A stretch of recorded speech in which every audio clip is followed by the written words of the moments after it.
Oh, hi. Welcome to another Today's Decay. August 12th edition. Ain't that right, pal? What do we celebrate today? You want to tell them? No? I'll tell them. Madame Helene Blavatsky was born today, on this day in 1831.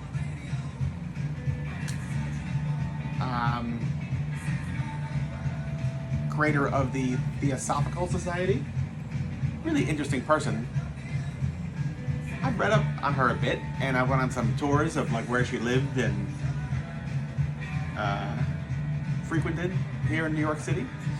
But really, she traveled all over the world, like in the mid 1800s, or about 40s, but 50s, 60s, throughout the 1800s. Often on her own, unaccompanied by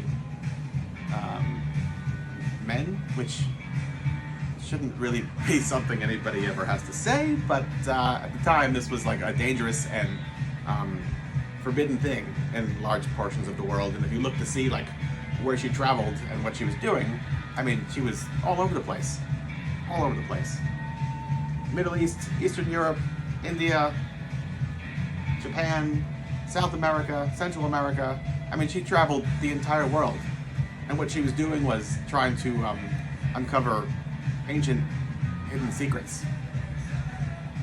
I don't know if she ever actually found them, but she certainly wrote a lot about it and convinced a decent amount of people that she did. So, jury's out, which is interesting nonetheless.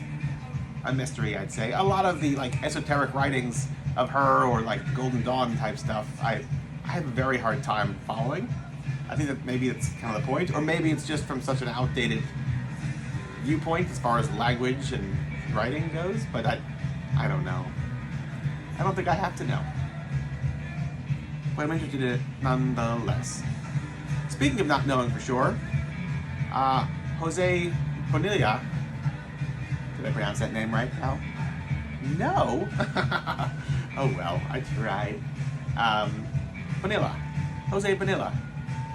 In 1883, in Mexico, took the first photograph of a possible UFO. Let that sink in for a minute.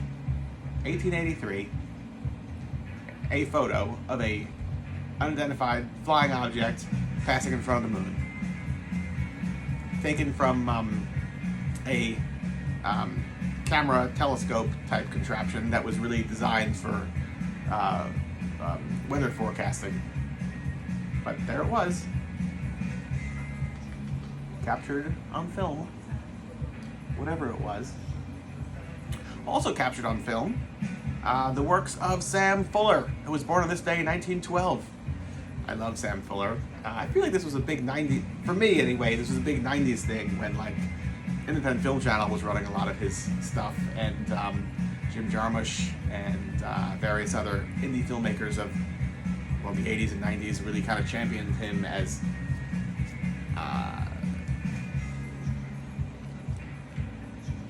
somebody whose work needed to be celebrated much more than it was at that point, which is true. Shocking, raw, pushing boundaries, starting in, I'm going to say the 30s, but certainly by the 40s and 50s, he really hit his stride. Stuff like Pick Up on South Street, The Naked Kiss. Oh, The Naked Kiss. Mwah. That's probably my favorite. Although Shock Corridor. How can you forget Shock Corridor? I mean, could this be any more timely today? No. What else? I mean, he did a bunch of films. And later on in life, he went back and did, what was it? Dead Pigeon on Beethoven Street,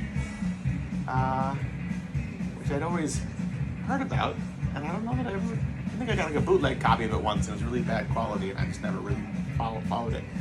But he also did The Big Red One, and White Dog. White Dog. Also, I mean, like, how timely. This guy was really... what am I talking about here? Okay, so The White Dog was about a... what was it? A dog that was trained to kill black people? Or was it the other way around? I forget. Either way, I like wild stuff. Shock Corridor, similar story. You've got a African American who says who in a insane asylum who says he's a white supremacist. I mean, he was really, you know, touching on all the problems here in America we have, or maybe as a species, and airing it for everybody to see on the silver screen. Yeah. What else can you see on the silver screen? Why, 1961, the film The Pendulum premiered. That's right, that film made the cut. Featuring Vincent Price, Barbara Steele, a Roger Corman production. Great stuff. All that. I don't know which is my favorite of that Corman Poe run, but this is a good one. Definitely a good one. Yeah. What else? I think that's it, right? What do you think we should watch today? Maybe, I think Naked Kiss. I haven't seen it in a long time, and it's time for another Naked Kiss. Until tomorrow, folks.